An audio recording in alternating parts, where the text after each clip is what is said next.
हिदायतनामा के सफर में आप सबका एक बार फिर हार्दिक स्वागत। आज हिदायतनामा यानी रूहानियत तालीमात के अंतर्गत मैं कौन हूं, इसको थोड़ा हम टटोलेंगे। हकीकत से इसकी रूबरू होंगे कि मैं कौन हूं। सभी जीव दुख रहित शाश्वत सुख की इच्छा रखते हैं तथा हर किसी में देखा गया है कि उसे स्वयं के प्रति सर्वाधिक प्रेम होता है। सुख ही प्रेम का कारण है। वे सुख जो स्वयं का स्वभाव है और जिसकी अनुभूति मन रहित गहन निद्रा की अवस्था में होती है। इस अनुभूति की प्राप्ति के लिए व्यक्ति को अपने स्वयं को जानना चाहिए। उसके लिए मैं कौन हूं का ज्ञान विचार ही प्रमुख साधन है। मैं कौन हूं? सप्त धातुओं से बना स्थूल शरीर मैं नहीं हूं। शब्द, स्पर्श, रूप, रस, गंध, इन पांचों विषयों को पृथक ग्रहण करने वाले क्रमशः कर्ण, त्वचा, नेत्र, जीवा और नासिका, ये पांचों ज्ञान इंद्रियां भी मैं नहीं हूं। वाणी, गमन, ग्रहण, मल विसर्जन, आनंद, ये पंचविध क्रियाएं करने वाली क्रमशः वाक, पाद, पानी, वायु और उपस्थ, ये पांचों कर्म इंद्रियां भी मैं नहीं हूं। श्वास आदि पंच कर्म करने वाले प्राण आदि वायु पंचक भी मैं नहीं हूं। संकल्प करने वाला मन, वे भी मैं नहीं हूं। सर्व विषयों एवं सर्व कर्मों से रहित तथा केवल विषय वासनाओं से युक्त अज्ञान भी मैं नहीं हूं। यदि मैं इनमें से कोई नहीं हूं तो मैं कौन हूं? उपरोक्त सभी को नेति नेति से निरस्त करने के बाद जो केवल चैतन्य बचता है, वे मैं हूं। उस चैतन्य का स्वरूप क्या है? चैतन्य का स्वरूप सच्चिदानंद है। स्वरूप का दर्शन कब होगा? जब दृश्य जगत का लोप होता है तो स्वरूप का बोध होता है जो दृष्टा है। क्या दृश्य जगत के बोध के साथ स्वरूप दर्शन नहीं हो सकता? नहीं। क्यों? दृष्टा और दृश्य रज्जु और सर्प जैसे हैं। जैसे कि रस्सी का ज्ञान जो अधिष्ठान है तब तक उदित नहीं होगा जब तक कि काल्पनिक सर्प के मिथ्या ज्ञान नहीं चला जाता। उसी प्रकार स्वरूप दर्शन जो अधिष्ठान है, उसकी प्राप्ति तब तक नहीं हो सकती जब तक कि कल्पित जगत दृष्टि का विनाश नहीं हो जाता। और ये दृश्य जगत बोध का नाश कब होगा? मन जो सभी ज्ञान अनुभवों एवं समस्त कर्मों का कारण है, उसके लीन होने पर जगत का लोप हो जाएगा। मन का स्वरूप क्या है, जिसे मन कहते हैं, वे आत्मा में निवास करने वाली आश्चर्यजनक शक्ति है। इसी से सभी विचार उदित होते हैं। विचारों के अतिरिक्त मन जैसे कोई चीज है ही नहीं, इसलिए विचार मन का स्वरूप है। विचारों के अतिरिक्त जगत का कोई अलग अस्तित्व नहीं है। गहन निद्रा में जब कोई विचार नहीं होता, तब कोई जगत भी नहीं होता है। जागृत एवं स्वप्न की अवस्थाओं में जब विचार होते हैं, तब जगत भी होता है।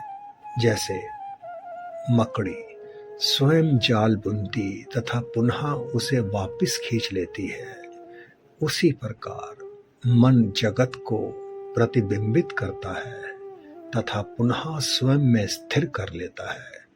मन जब स्वरूप के बाहर आता है तो जगत प्रकट होता है। इसलिए जब जगत प्रकट होता है तब स्वरूप प्रकाशित नहीं होता, और जब स्वरूप प्रकाशित होता है तब जगत प्रकट नहीं होता। जब कोई मन के स्वरूप की खोज करता है तो मन विलुप्त हो जाता है और आत्मा ही रह जाती है। निरंतर मन का अस्तित्व सदैव किसी स्थूल पर अवलंबित है। वे अकेला नहीं रह सकता। ये मन है जिसे सूक्ष्म शरीर या जीव कहते हैं। मन के स्वरूप को समझने के लिए अन्वेषण का पथ क्या है? शरीर में जो मैं के रूप में उदित होता है वह मन है। जब कोई खोज करता है कि सर्वप्रथम मैं का विचार शरीर में कहाँ से उदित होता है, तो उसे पता चलता है कि ये हृदय से उदित होता है। वे मन के उदित होने का स्रोत है। यदि कोई लगातार मैं सोचता है तो भी वे उस स्थान पर पहुंच जाएगा। मन में उदित होने वाले समस्त विचारों में मैं का विचार प्रथम है। प्रथम व्यक्ति सर्वनाम के उदित होने के बाद ही द्वितीय एवं तृतीय सर्वनाम प्रकट होते हैं। प्रथम व्यक्ति सर्वनाम के बिना द्वितीय या तृतीय नहीं हो सकते। मन शांत कैसे होगा? मैं कौन हूं? मैं कौन हूं के अन्वेषण द्वारा ही मन शांत होगा। मैं कौन हूं का विचार सभी विचारों को नष्ट कर देगा तथा जिस प्रकार शव जलाने के लिए प्रयुक्त डंडा अंत में स्वयं भी जल जाता है, उसी प्रकार ये स्वयं भी नष्ट हो जाता है। तब वहां स्वरूप दर्शन होता है। मैं कौन हूं के विचार को सदैव पकड़े रहने का तरीका क्या है? जब दूसरे विचार उदित होते हैं तो व्यक्ति को उन पर ध्यान नहीं देना चाहिए, बल्कि अन्वेषण करना चाहिए कि वे विचार किसके लिए उदित होते हैं। चाहे जितने भी विचार उदित होते हैं तो क्या फर्क पड़ता है। जैसे ही कोई विचार उदित होता है, व्यक्ति को तत्परता से खोज करनी चाहिए कि किसके लिए ये विचार उदित हुआ। उत्तर आएगा मेरे लिए। इस पर जब व्यक्ति खोज करता है कि मैं कौन हूँ, तो मन अपने स्तोत्र में वापस चला जाता है और उदित हुआ विचार शांत हो जाता है। इसके बारंबार अभ्यास से मन अपने स्तोत्र में रहने की दक्षता विकसित कर लेता है। मन जो सूक्ष्म है, जब बुद्धि एवं ज्ञान इंद्रियों के द्वारा बाहर जाता है तो स्थूल नाम रूप प्रकट होते हैं, और जब ये हृदय में निवास करता है तो नाम रूप विलुप्त हो जाते हैं। मन को बाहर जाने से रोककर उसे हृदय में स्थिर करने को अहंमुख या अंतर्मुखी होना कहते हैं। मन को हृदय से बाहर जाने देने को बहिर्मुखी होना कहते हैं। इस प्रकार जब मन हृदय में निवास करता है तो मैं जो सभी विचारों का मूल है लुप्त हो जाता है और सदैव अस्तित्वमान स्वरूप प्रकाशित होता है।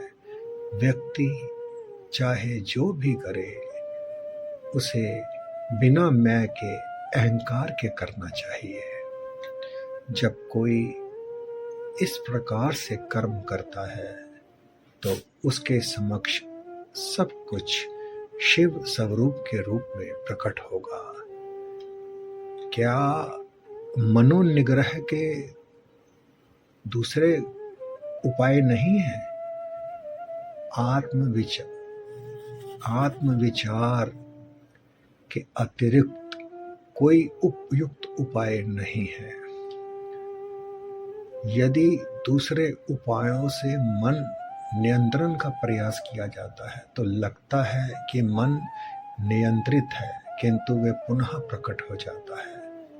प्राणायाम के द्वारा भी मन स्थिर हो जाएगा, किंतु वे तभी तक नियंत्रित रहेगा जब तक कि प्राण नियंत्रित है, और जब श्वसन आरंभ होता है तो मन पुनः गतिशील हो जाता है तथा संचित वासनाओं के अनुरूप भटकेगा। मन और प्राण दोनों ही का स्तोत्र एक ही है। निश्चित ही विचार मन का स्वरूप है। मैं का विचार मन का प्रथम विचार है और यही अहंकार है। जहाँ से अहंकार उत्पन्न होता है वहीं से श्वसन भी आरंभ होता है। इसलिए जब मन स्थिर होता है तो श्वास नियंत्रित हो जाता है, और जब श्वास नियंत्रित होता है तो मन स्थिर हो जाता है। किंतु सुषुप्ति में यद्यपि मन स्थिर रहता है किंतु श्वास नहीं रुकता है। यह ईश्वरीय इच्छा के कारण है ताकि शरीर सुरक्षित रहे और लोग ये नहीं समझें कि ये मर गया है। जागृत एवं समाधि की अवस्थाओं में जब मन स्थिर हो जाता है तो श्वास नियंत्रित रहता है। प्राण मन का स्थूल रूप है।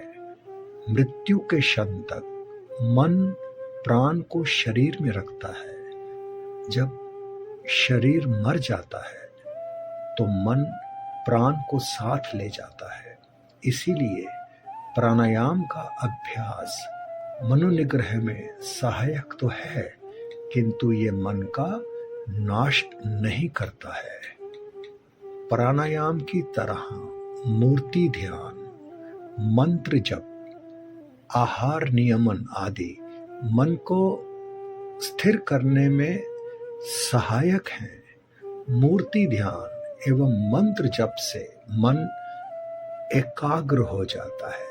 मन का स्वभाव है सदा चंचल रहना। जैसे सदा हिलते रहने वाले हाथी की सूंड में यदि एक जंजीर दे दी जाए तो वे हाथी जैसे किसी दूसरी चीज को पकड़ने का प्रयत्न किए बिना उस जंजीर को ही पकड़े चलता रहता है। उसी प्रकार मन को भी किसी नाम या ईश्वर के अनुसक्त रहने के अभ्यास से जोड़ा जाए तो वे उसी को ग्रहण किए रहेगा। मन जब असंख्य विचारों के रूप में फैलता है तो प्रत्येक विचार अत्यंत बलहीन होता है, किंतु विचारों के लीन होते होते ही मन एकाग्र एवं बलवान हो जाता है। ऐसे मन के लिए आत्म अन्वेषण सरल हो जाता है। सकल नियमों में श्रेष्ठ मित एवं सात्विक आहार है। इन नियमों के पालन से मन में सद्गुण की वृद्धि होती है, जो आत्म अन्वेषण में सहायक होगा। समुद्र की लहरों की भांति संचित विषय वासनाओं के असीमित विचार प्रकट होते हैं। वे सब कब नष्ट होंगे? स्वरूप ध्यान तीव्र होते ही वे विचार क्रमशः नष्ट हो जाएंगे। क्या आदिकाल से चली आ रही विषय वासनाओं का विनष्ट होना तथा स्वरूप मात्र बनकर रहना संभव है?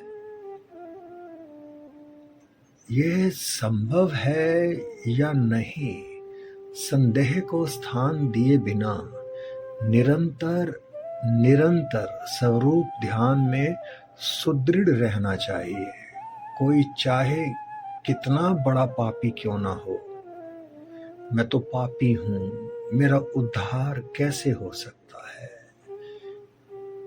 यो दीन हूं, प्रलाप न करते हुए मैं पापी हूं के विचार को पूरी तरह त्याग कर यदि वे सतत स्वरूप ध्यान में संलग्न रहेगा तो निश्चित ही सफल होगा। शुभ मन और अशुभ मन ऐसे दो मन नहीं है, मन एक ही है।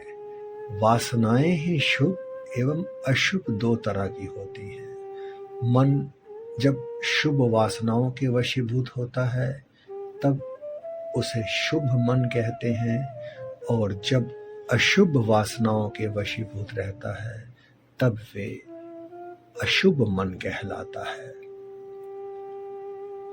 प्रपंच विषयों में मन नहीं लगाना चाहिए तथा उसे दूसरे के कार्यों में हस्तक्षेप भी नहीं करना चाहिए। दूसरे लोग कितने भी बुरे क्यों ना हों, उनसे द्वेष नहीं करना चाहिए। राग द्वेष दोनों त्याज्य हैं, त्याग करने योग्य हैं। दूसरों को जो कुछ दिया जाता है वे सब अपने आप को दिया जाता है। इस सत्य को जान लेने के बाद भला कौन दूसरों को नहीं देना चाहेगा? अहंता के उदित होने से सब कुछ उदित होगा। अहंता के विलीन होने से सब कुछ विलीन हो जाएगा। हम जितना अधिक विनम्र हों आचरण करेंगे उतना ही अधिक हमारा हित होगा। मन को निग्रहित करके कोई कहीं भी रह सकता है। आत्म अन्वेषण का अभ्यास कब तक करना चाहिए? जब तक मन में विषय वासनाएं रहती हैं तब तक मैं कौन हूं का अन्वेषण आवश्यक है। ज्यों-ज्यों विचार उठते हैं त्यों-त्यों उनके उत्पत्ति स्थान में ही आत्म अन्वेषण द्वारा उन सब का नाश करना चाहिए। आत्म स्वरूप की प्राप्ति तक यदि कोई निरंतर स्वरूप स्मरण में रहेगा तो ये एक साधना ही पर्याप्त है। जब तक दुर्ग के भीतर शत्रु हैं, तब तक वे उससे बाहर आते रहेंगे। ज्यों-ज्यों वे बाहर आते हैं तथा उन्हें मारते रहें तो दुर्ग हस्तगत हो जाएगा। स्वरूप का स्वभाव क्या है? यथार्थ में जो अस्तित्वमान है वे केवल आत्म स्वरूप है। जगत, जीव और ईश्वर इसमें मोती में चांदी के आभास की भांति कल्पित प्रतीति है। ये तीनों एक ही समय प्रकट होकर एक ही समय लुप्त होते हैं। जिस स्थान पर मैं का किंचित मात्र विचार नहीं होता, वहाँ स्वरूप है, वहीं मौन है। स्वरूप स्वमेव जगत है, स्वरूप स्वमेव मैं है, स्वरूप स्वमेव ईश्वर है। सब कुछ शिव स्वरूप है। क्या सब कुछ ईश्वर के कार्य नहीं है? बिना इच्छा, संकल्प या प्रयास के आदित्य उदित होता है और उसकी उपस्थिति मात्र से सूर्यकांत, मणि पत्थर, अग्नि उगलता है, कमल खिलता है, पानी वाष्पित होता है। लोग विभिन्न कार्यों में प्रवृत्त होते तथा उन्हें करने के बाद निष्क्रिय होते हैं। जिस प्रकार चुंबक के समक्ष सुई हिलती है, उसी प्रकार संकल्प विहीन ईश्वर की सन्निधि विशेष मात्र से होने वाले त्रिकर्मों अथवा पंचकृत्यों से नियंत्रित सकल जीव अपने अपने कर्म अनुसार कार्य कर विश्राम करते हैं।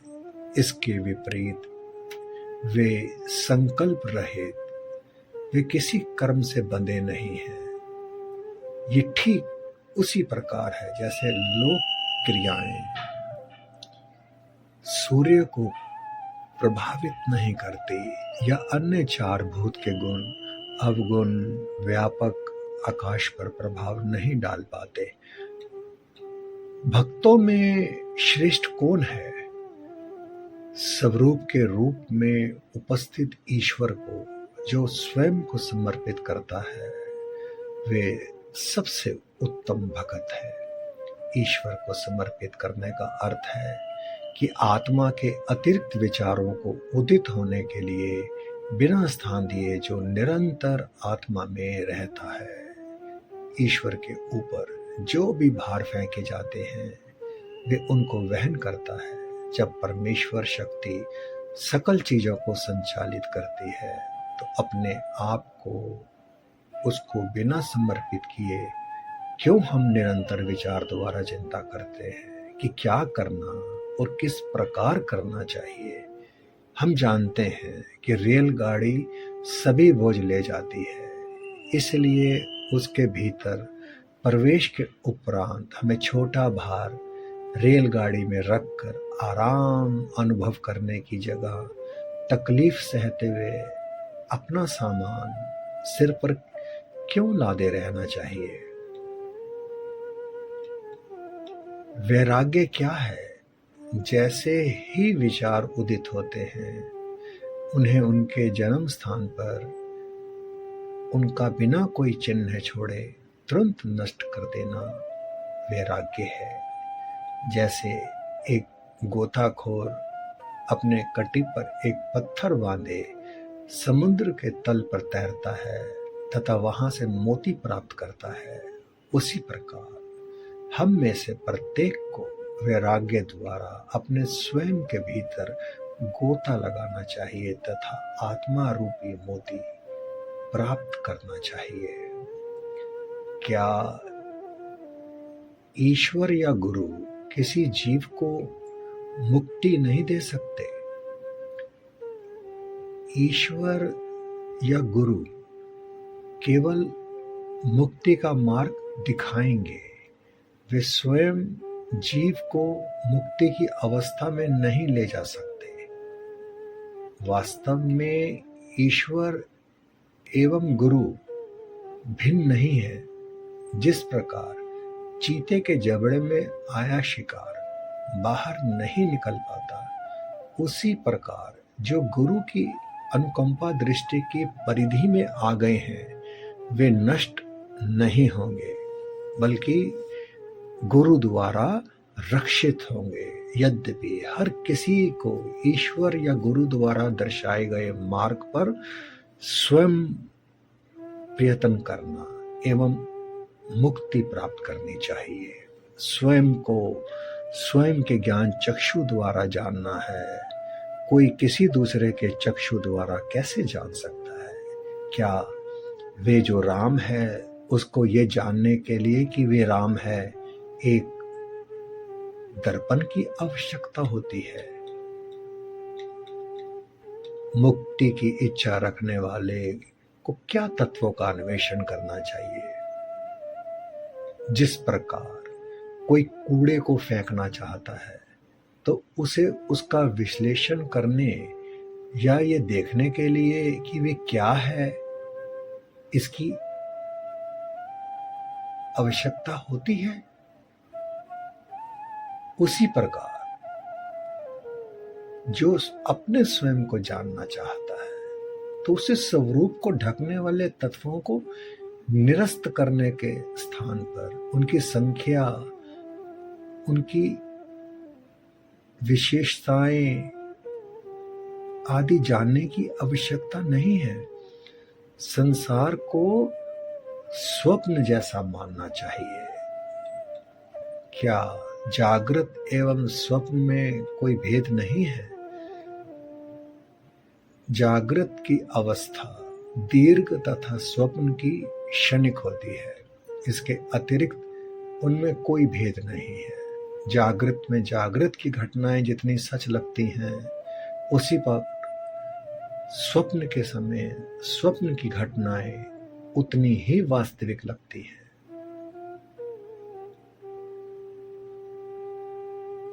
स्वप्न में मन एक दूसरा शरीर धारण करता है। जागृत एवं स्वप्न दोनों ही अवस्थाओं के नाम, रूप के विचार क्रमशः आते रहते हैं।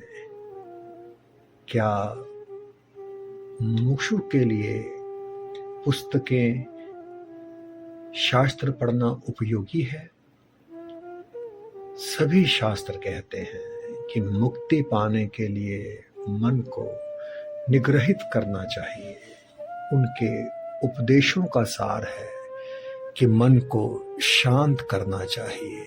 एक बार इसे समझ लेने पर पुस्तकों के अत्यधिक अध्ययन की कोई आवश्यकता नहीं है।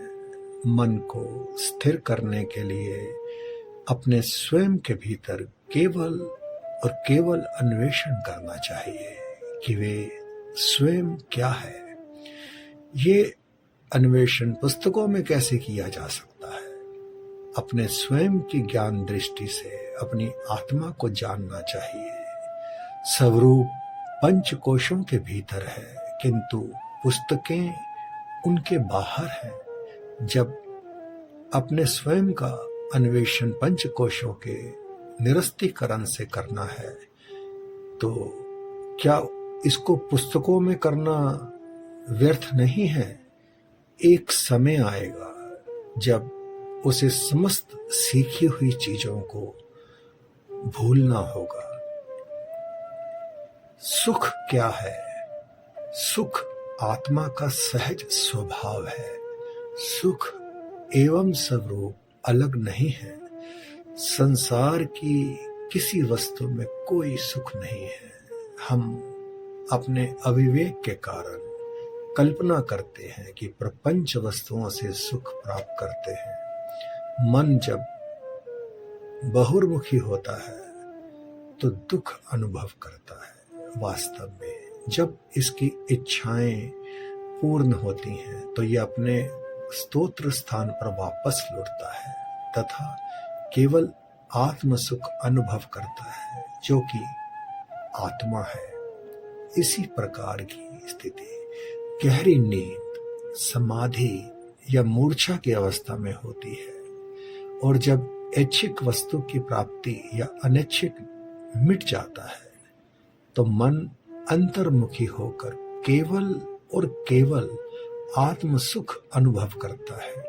किंतु इस प्रकार मन बिना आराम के निरंतर विचलित रहता, क्रमशः आत्मा के बाहर जाता, पुनः इसमें वापस लौटता है। पेड़ के नीचे छाया सुख कर लगती है, जबकि खुले स्थान की गर्मी सहन नहीं होती। एक जो सूर्य की तपिश में छाया छोड़कर भटकता है तथा वापस छाया में लौटता है, अविवेकी है। एक विवेकी व्यक्ति स्थायी रूप से छाया में रहता है। उसी प्रकार ज्ञानी का मन ब्रह्म को नहीं छोड़ता, जबकि इसके उल्टा एक अज्ञानी और उसका मन संसार में घूमता रहता तथा दुख की अनुभूति करता है और अल्प समय के लिए आनंद की अनुभूति के लिए ब्रह्म में वापस लौटता है। वास्तव में जिसे जगत कहा गया है वे केवल विचार है। जब जगत विलुप्त होता, जब कोई विचार नहीं रहता, तो मन आनंद की अनुभूति करता है, और जब जगत प्रकट होता है तो उसे दुखों की अनुभूति होती है। ज्ञान दृष्टि क्या है? मौन रहना ज्ञान दृष्टि है। मौन रहने का अर्थ मन को आत्म स्वरूप में लीन करना है। ये अवस्था ही ज्ञान दृष्टि कहलाती है। दूसरों के विचार पढ़ना या जानना, भूत, भविष्य एवं वर्तमान का त्रिकाल ज्ञान, दूर देशों के पदार्थों को जानना या ग्रहण करना, इन सब को कभी ज्ञान दृष्टि नहीं कहा जा सकता। वैराग्य तथा ज्ञान के बीच में क्या संबंध है? वैराग्य स्वयं ज्ञान है। वैराग्य एवं ज्ञान अलग नहीं है, वस्तुतः दोनों एक हैं। वैराग्य आत्मा से मन को किसी वस्तु की ओर जाने से रोकता है। ज्ञान का अर्थ आत्मा के अतिरिक्त किसी वस्तु का प्रकट न होना है। दूसरे शब्दों में किसी अन्य चीज में प्रवृत्त न होना वैराग्य है। स्वरूप का कभी परित्याग न करना ज्ञान है। अन्वेषण एवं ध्यान में क्या भेद है? स्वयं की आत्मा में मन को स्थित करना अन्वेषण है। हम स्वयं ब्रह्म है, सच्चिदानंद है, इसका निरंतर भाव ध्यान है। मुक्ति क्या है? बंधन में पड़े अहम का अन्वेषण करना तथा बंधन से मुक्त अपने स्वयं के यथार्थ स्वरूप को जानना मुक्ति है।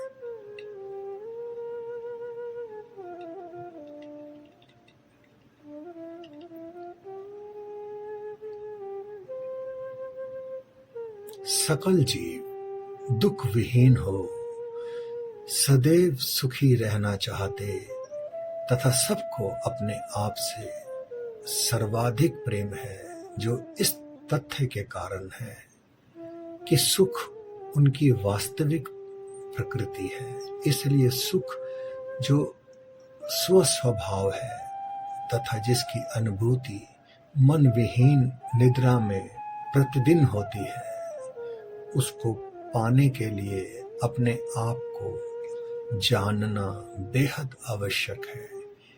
इसके लिए मैं कौन हूँ का ज्ञान विचार प्रमुख साधन है। मैं कौन हूँ सप्त धातुओं रस, रक्त, मांस, मज्जा, मेद, अस्थि, शुक्र से बना स्थूल शरीर मैं नहीं हूँ।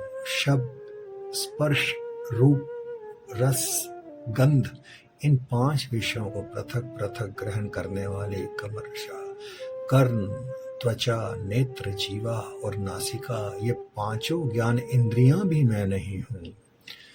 वचन, गमन, ग्रहण, मल विसर्जन, आनंद, ये 5 विधि क्रियाएं करने वाली क्रमशः वाक, पाद, पानी, वायु और उपस्थ, ये 5 कर्म इंद्रियां भी मैं नहीं हूँ। श्वास आदि 5 कर्म करने वाली प्राण आदि वायु पंचक भी मैं नहीं हूँ। संकल्प करने वाला मन भी मैं नहीं हूँ। सर्व विषयों एवं सर्व कर्मों से रहित तथा विषय वासनाओं से युक्त अज्ञान भी मैं नहीं हूँ। उपयुक्त समस्त को मैं नहीं हूँ, मैं नहीं हूँ।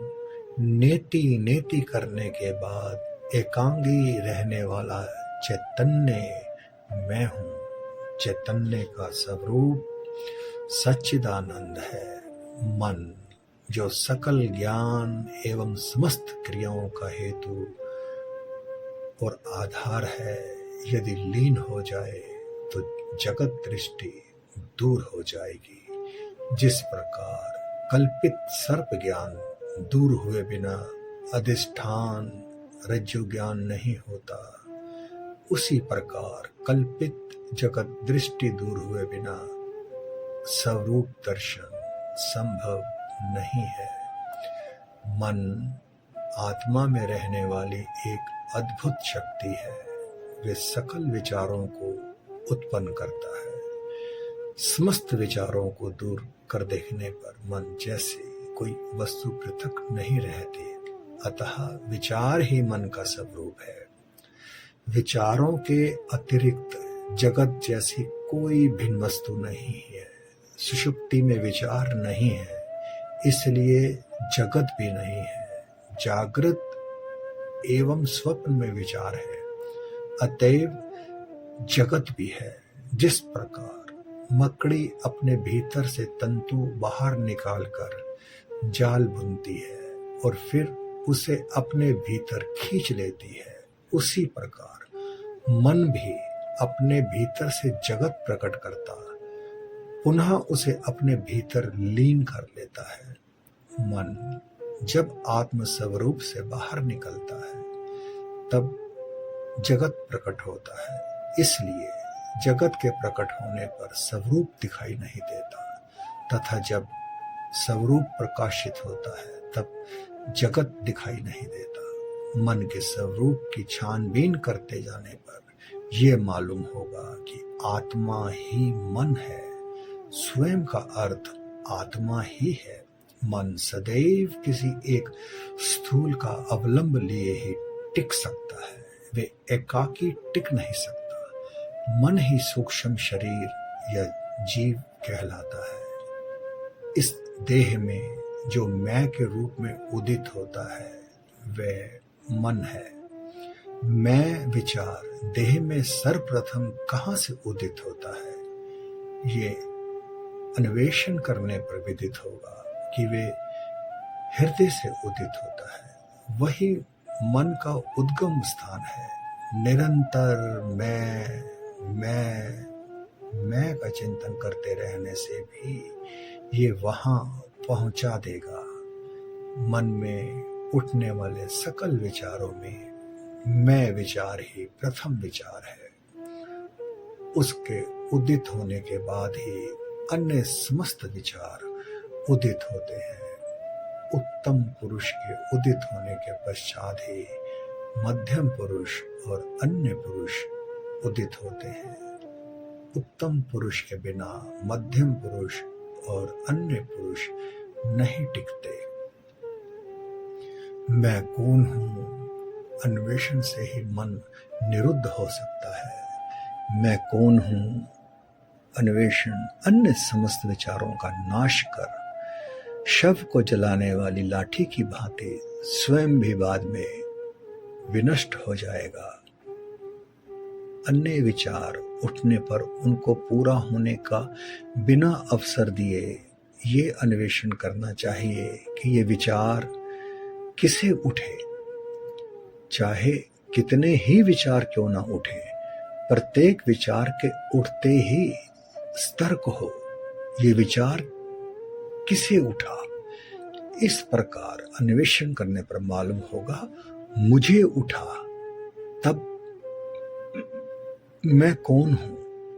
अन्वेषण से मन अपने उद्गम स्थान को लौट आएगा, उदित हुआ विचार भी लीन हो जाएगा। इस प्रकार अभ्यास करते रहने पर मन की अपने उद्गम स्थल में सुस्थित रहने की शक्ति बढ़ती जाती है।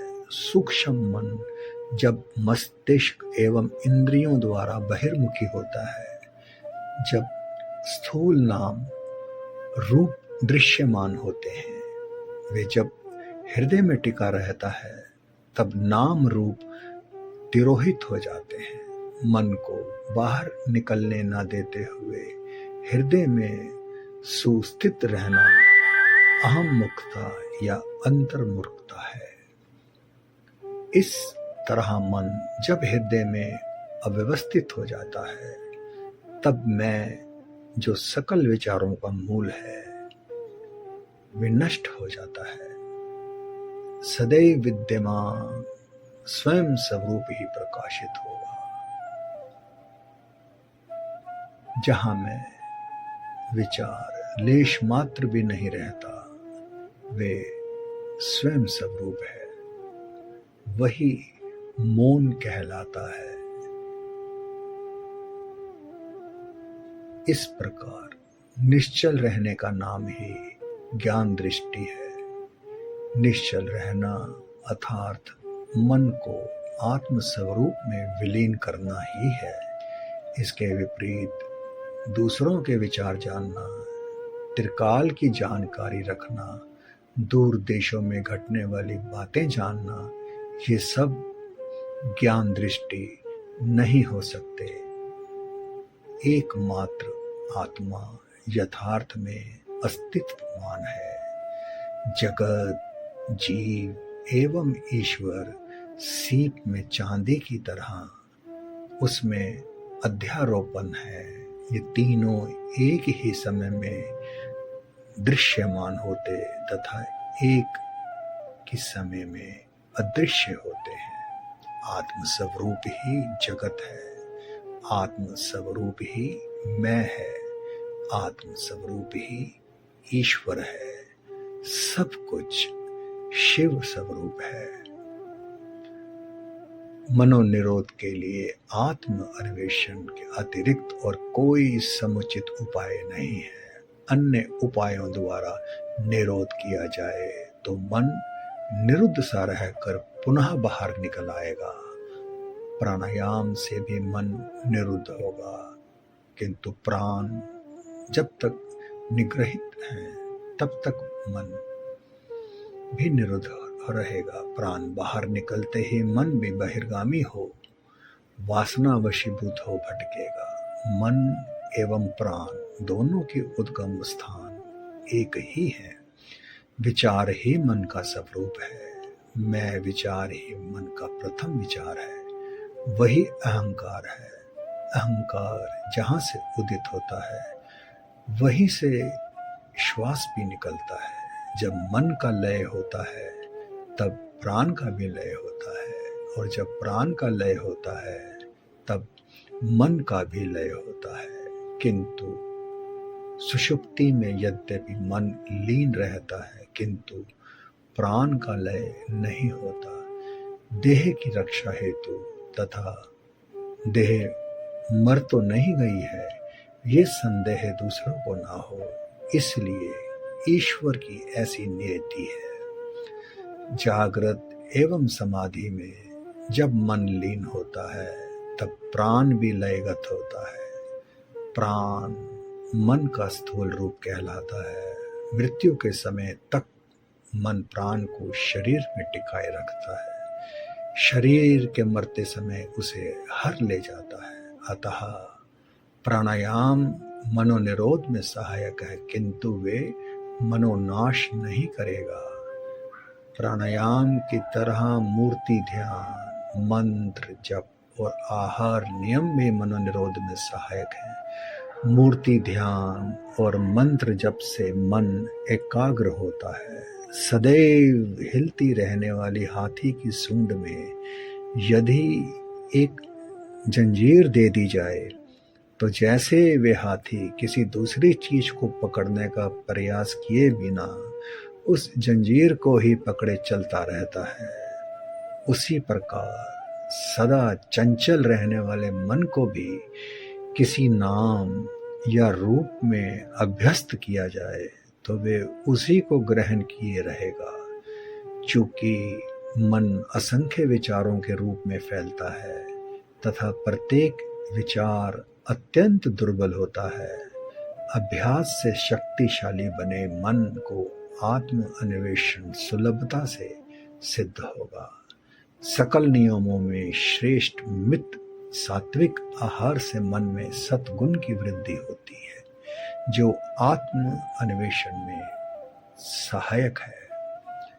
अति दीर्घ काल से चली आने वाली विषय वासनाएं समुद्र की तरंगों की तरह भले ही असीमित दिखाई दे, फिर भी वे सब के सब स्वरूप के प्रकाशित होते होते विनष्ट हो जाएंगी। क्या ये समस्त विषय वासनाएं विनष्ट होंगी तथा मैं स्वरूप मात्र में सुस्थित रह सकता है? इस संदेह में विचार को भी स्थान दिए बिना स्वरूप ध्यान में निरंतर सुदृढ़ रहना चाहिए। कोई चाहे जितना बड़ा पापी क्यों ना हो, मैं तो पापी हूँ, मेरा उद्धार कैसे हो सकता है? इस प्रकार दीन होकर प्रलाप ना करते हुए मैं पापी हूँ, मैं पापी हूँ, ये विचार भी बिल्कुल त्याग कर यदि वे स्वरूप ध्यान में सतत संलग्न रहेगा, निश्चित ही उसका उद्धार होगा। जब तक मन में विषय वासनाएं हैं तब तक मैं कौन हूँ अन्वेषण भी आवश्यक है। ज्यों ज्यों विचार उठते हैं त्यों त्यों उनके उत्पत्ति स्थान में ही अन्वेषण द्वारा उन सब का नाश करना चाहिए। अन्य विषयों पर ध्यान न देना वैराग्य अथवा निष्प्रहता है। अपने आत्म स्वरूप को न त्यागना ज्ञान है। वास्तव में ये दोनों एक ही हैं। जिस प्रकार गोताखोर लोग अपनी कमर में पत्थर बांधकर डुबकी लगाते तथा समुद्र के तल में पड़े हुए मोती निकलते हैं, उसी प्रकार हर कोई वैराग्य धारण कर अपने अंदर गहरी डुबकी लगाकर आत्म मोती प्राप्त कर सकता है। स्वस्वरूप प्राप्त होने तक यदि कोई निरंतर स्वस्वरूप स्मरण में संलग्न रहेगा तो वे एक ही पर्याप्त है। जब तक दुर्ग के अंदर शत्रु हैं तब तक वे उससे बाहर आते रहेंगे। ज्यों ज्यों वे बाहर आते हैं उन्हें मारते रहें तो दुर्ग हस्तगत हो जाएगा। ईश्वर एवं सद्गुरु वास्तव में भिन्न नहीं है। जिस प्रकार व्याघ्र के मुख में गया वह शिकार बच नहीं सकता, ठीक उसी प्रकार जिन पर सद्गुरु की कृपा दृष्टि पड़ जाती है वे अवश्य ही रक्षित होंगे, कभी नष्ट नहीं होंगे। पर सबको सद्गुरु द्वारा निर्देशित मार्ग का अचूक अनुसरण करना चाहिए। आत्मचिंतन के अतिरिक्त कोई और चिंतन उठने के लिए किंचित भी अवकाश दिए बिना आत्मनिष्ठा में रहना ही अपने को ईश्वर को समर्पित करना है। ईश्वर पर चाहे जितना भी भार डालें वे समस्त भार का वहन कर लेता है। जब एक परमेश्वर शक्ति सकल कार्यों का संचालन करती रहती है तब भी हम उसके अधीन हो बिना ऐसा करना चाहिए। वैसा करना चाहिए। इस प्रकार सदैव क्यों सोचते रहें। रेलगाड़ी सकल भार वहन कर ले जाती है, ये जानते हुए भी उसमें यात्रा करने वाले हम अपनी छोटी गठरी भी गाड़ी में रख आराम से रहे बिना उसे अपने सिर पर ढोते हुए क्यों कष्ट उठाते रहें। सुख आत्मा का स्वरूप है। सुख एवं आत्म स्वरूप भिन्न नहीं है। आत्म सुख एक ही है, वही सत्य है। प्रपंच के किसी भी वस्तु में सुख नहीं है। अपने अविवेक के कारण हम सोचते हैं कि उनसे सुख मिलता है। मन जब बाहर निकलता है तब दुख का अनुभव करता है। वास्तव में जब कभी हमारे विचार पूर्ण होते हैं तब वे अपने उद्गम स्थान पर लौटकर आत्म सुख का ही अनुभव करते हैं। उसी प्रकार सुषुप्ति, समाधि और मूर्छा के समय में तथा इच्छित वस्तु की प्राप्ति होने पर और अनैच्छिक के दूर होने पर भी मन अंतर्मुखी हो आत्म सुख का ही अनुभव करता है। इस प्रकार मन आत्मा को छोड़कर बाहर जाता हुआ तथा अंदर लौट आता हुआ अविश्राम भटकता रहता है। वृक्ष के नीचे पेड़ की छाया बहुत सुखमय है। बाहर सूरज की धूप कड़ी है।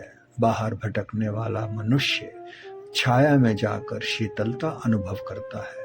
थोड़ी देर बाद बाहर निकलकर गर्मी की भीषणता सहन न पाने पर पुनः पेड़ के नीचे आ जाता है। इस प्रकार वे छाया से धूप में और धूप से छाया में आता जाता रहता है। ऐसा करने वाला अविवेकी है, किंतु विवेकी छाया छोड़कर कहीं नहीं जाता। उसी प्रकार ज्ञानी का मन भी ब्रह्म से अलग नहीं होता, किंतु अज्ञानी का मन तो प्रपंच विषयों में भटकते हुए दुख भोगता तथा स्वल्प समय के लिए ब्रह्मा में लौट आने पर सुख पाता है। जगत विचार ही है।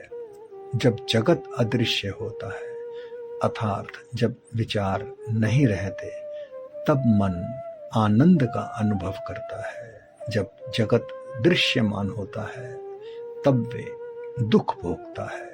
जिस किसी इच्छा, संकल्प या प्रयास के बिना उदित सूर्य के सानिध्य मात्र से सूर्यकांत मणि आग उगलती है, कमल खिलता, जल वाष्पित होता, जगत के लोग अपने कार्यों में प्रवृत्त हो और उन्हें करके निष्क्रिय होते हैं, और जैसे चुंबक के सम्मुख सुई हिलती है, उसी प्रकार संकल्प रहित ईश्वर को सन्निधान मात्र से होने वाले त्रिकर्मों अथवा पंचकृत्यों से नियंत्रित सकल जीव अपने अपने कर्म अनुसार कार्य कर विश्रांत करते हैं। इसके विपरीत वे संकल्प रहित नहीं है, कोई भी कर्म उसे नहीं लगता। ठीक उसी प्रकार जैसे सांसारिक कर्म सूर्य को स्पर्श नहीं करते और अन्य चतुर्भुजों के गुण अवगुण व्यापक आकाश को नहीं छूते। चूंकि सभी शास्त्रों में ये कहा गया है कि मुक्ति पाने हेतु मनोनिग्रह करना चाहिए। ये जानने के बाद कि मनोनिग्रह ही सकल शास्त्रों का अंतिम उपदेश है, शास्त्र ग्रंथों का अपरिमित रूप से अध्ययन करते रहने का कोई प्रयोजन नहीं है।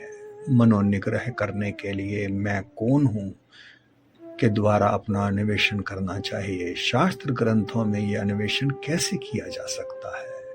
अपने आप को ज्ञान चक्षु से जानना चाहिए। क्या राम को मैं कौन हूँ जानने के लिए दर्पण की आवश्यकता है? अहम पंच कोशों के भीतर है, शास्त्र ग्रंथ तो उनके बाहर है। अतः अपने को जिसका अन्वेषण पंच कोशों को भी दूर कर दिया जाता चाहिए। शास्त्र ग्रंथों में ढूंढना व्यर्थ ही है। बंधन में पड़ा हुआ मैं कौन हूँ खोज द्वारा अपने यथार्थ स्वरूप को जान लेना ही मुक्ति है। सदा सर्वदा मन को आत्मा में सुस्थित रखना ही आत्म अन्वेषण कहलाता है। ध्यान में अपने को सच्चिदानंद की भावना करना है।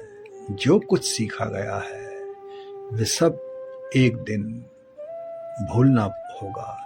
यदि कोई बाहर फेंकने योग्य एकत्रित कूड़े करकट की जांच करने लगे तो वे जिस तरह बेकार है, ठीक उसी तरह कोई व्यक्ति जिसे अपने को जान लेना चाहिए, अपने को आवृत किए हुए सकल तत्वों को एक साथ दूर किए बिना यदि उनकी गणना करता है या उनके गुणों को विवेचन करता है तो वे व्यर्थ है। प्रपंच को एक स्वप्न जैसा मानना चाहिए। जागृत दीर्घ है और स्वप्न क्षणिक है। इसके अतिरिक्त इनमें कोई भेद नहीं है। जागृत में होने वाले व्यवहार जितने वास्तविक मालूम होते हैं, स्वप्न में होने वाले व्यवहार उसी तरह उतने ही वास्तविक दिखाई देते हैं। जागृत तथा स्वप्न दोनों अवस्थाओं में विचार एवं नाम रूप एक ही समय उपस्थित रहते हैं। शुभ मन और अशुभ मन दो नहीं है, मन एक ही है। वासनाएं ही शुभ एवं अशुभ दो प्रकार की होती हैं। मन जब शुभ वासनाओं के वशीभूत रहता है तब वे शुभ मन तथा अशुभ वासनाओं के वशीभूत रहता है तब वे अशुभ मन कहलाता है। दूसरे लोग चाहे जितने भी बुरे दिखाई दें, फिर भी उनसे घृणा नहीं करनी चाहिए। राग एवं द्वेष दोनों ही बुरे हैं। प्रपंच विषयों में मन अधिक नहीं लगाना चाहिए। जहां तक हो सके दूसरे के कार्यों में हस्तक्षेप नहीं करना चाहिए। दूसरों को जो कुछ दिया जाता है वही अपने को भी दिया जाता है।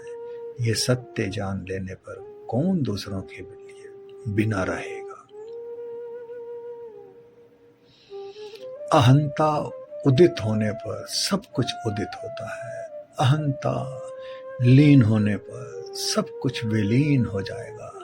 हम जितना अधिक विनम्र हों, आचरण करते रहें, उतना ही अधिक हमारा हित होगा। यदि मन निग्रहित किए रहे तो चाहे कहीं भी रह सकते हैं।